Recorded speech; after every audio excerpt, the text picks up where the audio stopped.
Yuji অর্থাৎ নতুন এফআইইউজি ভর্তি শুরু হয়েছে নেতাজি সুভাষ ওপেন ইউনিভার্সিটিতে অফিসিয়াল নোটিশ প্রকাশিত হয়েছে।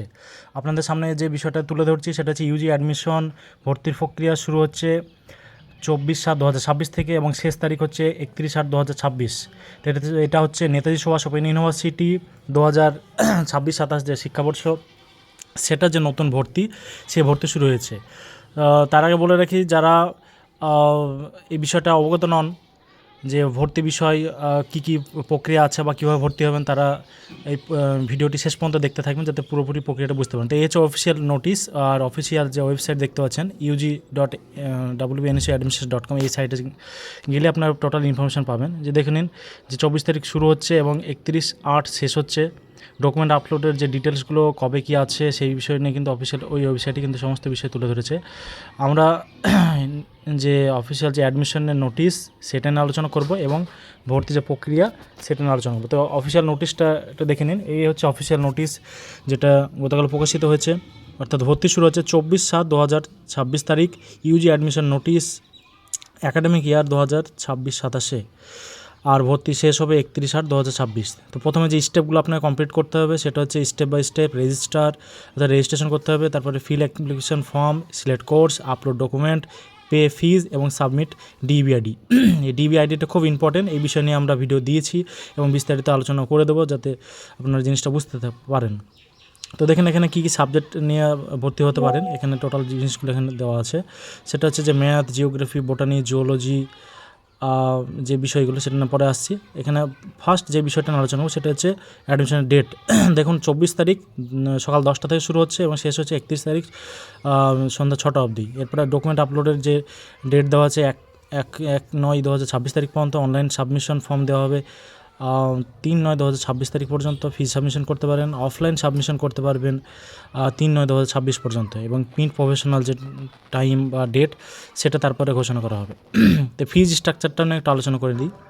আপনি ইউজি যে ফিজ স্ট্রাকচার সেটা বিভিন্ন সাবজেক্টের উপর বিভিন্ন রকম, যেমন আর্টসের ক্ষেত্রে দেখুন যে বিষয়গুলো দেওয়া আছে অর্থাৎ Bangla, English, pol science, education, economics, এই সাবজেক্টগুলোর কিন্তু টোটাল ভর্তি ফিজ হচ্ছে 5,050 টাকা। আর এই ক্ষেত্রে বলে রাখি যে বই যদি না নেন তাহলে সেক্ষেত্রে ফিজ কমবে, ঠিক আছে? তো টোটাল এই ফিজের ওপর বই যদি না নেন প্রায় 800 থেকে 900 টাকার মতো কম লাগে। তো এখানে টোটাল ফিজটা দেওয়া আছে। কেমিস্ট্রি, জুওলজির ক্ষেত্রে 7,250 টাকা, জিওগ্রাফি, বোটানির ক্ষেত্রে 7,050 টাকা, আর হচ্ছে এখানে ম্যাথামেটিক্স যেটা আছে সেক্ষেত্রে পড়বে 6,650 টাকা। এই হচ্ছে এই বছরের ভর্তি ফিজ। টোটাল মিলিয়ে এই ভর্তি ফিজটা এখানে কী কী কারণে এক্সট্রা যে ফিজগুলো নেওয়া হচ্ছে সেটা এখানে উল্লেখ করা হয়েছে। এই বিষয়ে যে অফিসিয়াল নোটিশ সেটা আপনারা দেখলে আরও বিস্তারিত বিষয়টা জানতে পারবেন। এবার চলে আসি কোন সাইট থেকে দেওয়া www.WBNSA.ac.in অথবা UG.WBNSAadmissions.com, এই সাইটে গেলে কিন্তু আপনারা ভর্তি হতে পারেন। দেখুন স্টেপ যেগুলো ফলো রাখতে হবে, কী কী স্টেপ আছে সেই বিষয়টা নিয়ে একটু আলোচনা করে দিই। এখানে মোটামুটি 6টা থেকে 7টা স্টেপ আছে। তার আগে বলে রাখি যে ভর্তি হওয়ার আগেই কিন্তু আপনাকে একাডেমিক ব্যাঙ্ক অফ ক্রেডিট অর্থাৎ এবিসিআইডি করতে হবে এবং ডিবিআইডি ক্রিয়েট করতে হবে। তা ডিবিআইডি ক্রিয়েট করা কিন্তু ম্যান্ডেটরি। যদি এটা ডিবিআইডি আপনার ক্রিয়েট না করা থাকে বা এই আইডি না দেওয়া থাকে তাহলে ভর্তি পেমেন্ট করার পরেও কিন্তু ভর্তি প্রক্রিয়া সম্পূর্ণ হবে না। তাই এরপরে আলোচনা করি ইউজি যে সার্টিফিকেট, ডিপ্লোমা, ডিগ্রি কটা বছর কমপ্লিট করলে কীরকম পাবেন।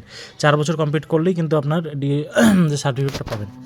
এবার চলে আসি যে সাবজেক্টগুলো থাকছে, কোন কোন subject: Bangla, English, history, pol science, public administration, sociology, chemistry, zoology, botany, geography, education ইত্যাদি।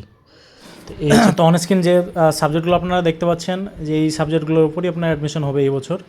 এই সাবজেক্টের যে ক্রাইটেরিয়া সেটা নিয়ে একটু আলোচনা করে দিলে ভালো। সেটা হচ্ছে বাংলার ক্ষেত্রে 5 মার্কস থাকতে হবে ভোকেশনাল অথবা উচ্চ মাধ্যমিক। ইংলিশের ক্ষেত্রে 40% মার্কস থাকতে হবে উচ্চ মাধ্যমিক। হিস্ট্রির ক্ষেত্রে 5 মার্কস থাকলেই হয়ে যাবে। পল সায়েন্সের ক্ষেত্রেও তাই। পাবলিক অ্যাডমিনিস্ট্রেশন, সোশিওলজি ইত্যাদি ক্ষেত্রেও কিন্তু 5 মার্কস থাকলেই কিন্তু আপনারটা হয়ে যাবে। এরপর চলে আসে ম্যাথের ক্ষেত্রে আপনার 50% মার্কস থাকতে হবে। কেমিস্ট্রির ক্ষেত্রে থাকতে হবে 40% এবং জুওলজির ক্ষেত্রে আপনার মার্কস যেটা থাকতে হবে 50%। বোটানির ক্ষেত্রে বোটানি সাবজেক্টে 40% এবং যে জিওগ্রাফি যেটা আছে সেই জিওগ্রাফির ক্ষেত্রে আপনার 50% মার্কস থাকতে হবে জিওগ্রাফিতে। এডুকেশনের ক্ষেত্রে 45% মার্কস থাকতে হবে উচ্চ মাধ্যমিকে আর্টসের ওপর অথবা সায়েন্সের ওপর। এবং যেটা কমার্স আছে কমার্সের ক্ষেত্রে 5 মার্কস থাকলেই হয়ে যাবে। এবং তারপরে আছে আপনার ইকোনমিক্সের ক্ষেত্রে উচ্চ মাধ্যমিক পাস থাকলেই আপনি ভর্তি হতে পারবেন। তো এই হচ্ছে আপনার যে ক্রাইটেরিয়া, সেই ক্রাইটেরিয়ার উপর বেস করে কিন্তু আপনারা ভর্তি হতে পারেন।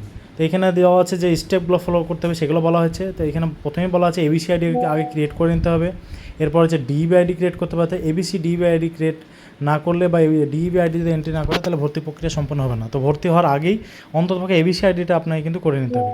এরপরে যে স্টেপগুলো বলা হয়েছে দেখে নিন, যে এই যে স্টেপ ডিবি আইডি ম্যান্ডেটরি সেটা বলা হয়েছে। তারপরে এই যে নোটিফিকেশন দেখার পর আপনাকে রেজিস্টার করতে হবে, রেজিস্টার করার পর লগ ইন করে ফর্ম ফিল আপ করার পর আপনাকে পেমেন্ট, যদি রিজেক্ট হয় তাহলে আবার রিভিউ হবে, আর যদি রিজেক্ট না হয় তাহলে অ্যাপ্রুভ হয়ে যাবে। অ্যাপ্রুভ হয়ে গেলে আপনাকে পে ফিজ করতে হবে। পে ফিজ করার পর অনলাইন 2-1 দিনের মধ্যেই কিন্তু আপনার কমপ্লিট হয়ে যাবে। এরপর ডিবি আইডি আপনার ক্রিয়েট করে এন্ট্রি করে দিতে হবে, লগ ইন করতে হবে।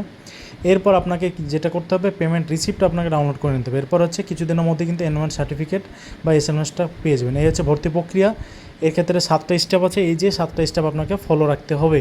তো এই স্টেপের প্রথম স্টেপ যেটা আছে, প্রথমে রেজিস্ট্রেশন, তারপরে অ্যাপ্লিকেশন ফর্ম ফিল আপ, তারপরে সিলেক্ট কোর্স মোড এসএলএমএস, তারপরে আপলোড পিকচার সিগনেচার ডকুমেন্ট। এরপর হচ্ছে স্টেপ 5, সেটা হচ্ছে ভেরিফিকেশন অনলাইন হবে, যদি কমপ্লিট হয়ে যায় অ্যাপ্রুভ হয়ে গেলে তারপরে হচ্ছে পেমেন্ট হয়ে যাওয়ার পর ডিবি আইডি আপনাকে এছাড়া আইডি এন্ট্রি করতে হবে, তারপরে কিন্তু আপনার ভর্তি প্রক্রিয়া সম্পন্ন হবে। তো যারা ভর্তি হতে চান, আমাদের মধ্যে ভর্তি হতে চাইলে যে এবিসি আইডি ডিবি আইডিগুলো ক্রিয়েট করার পরে ভর্তি প্রক্রিয়া হবে। সুতরাং অনেকগুলো স্টেপ আছে। যদি কেউ ভর্তি হতে চান 24 থেকে 31 তারিখের মধ্যে ভর্তি হতে হবে। ভর্তি হতে চাইলে আমাদের যে নাম্বার আছে সেই নাম্বার আপনারা যোগাযোগ করতে পারেন। আমরা কিন্তু অনলাইন প্রক্রিয়া ভর্তি সম্পন্ন করে দিচ্ছি। তো চাইলে অন স্ক্রিন যে নাম্বার আছে সেই নাম্বার আপনারা হোয়াটসঅ্যাপ করুন বা ডাইরেক্ট ফোন করতে পারেন। আর অবশ্যই যারা ভর্তি হবেন সময়ের মধ্যে ভর্তি হয়ে যাবেন। ধন্যবাদ।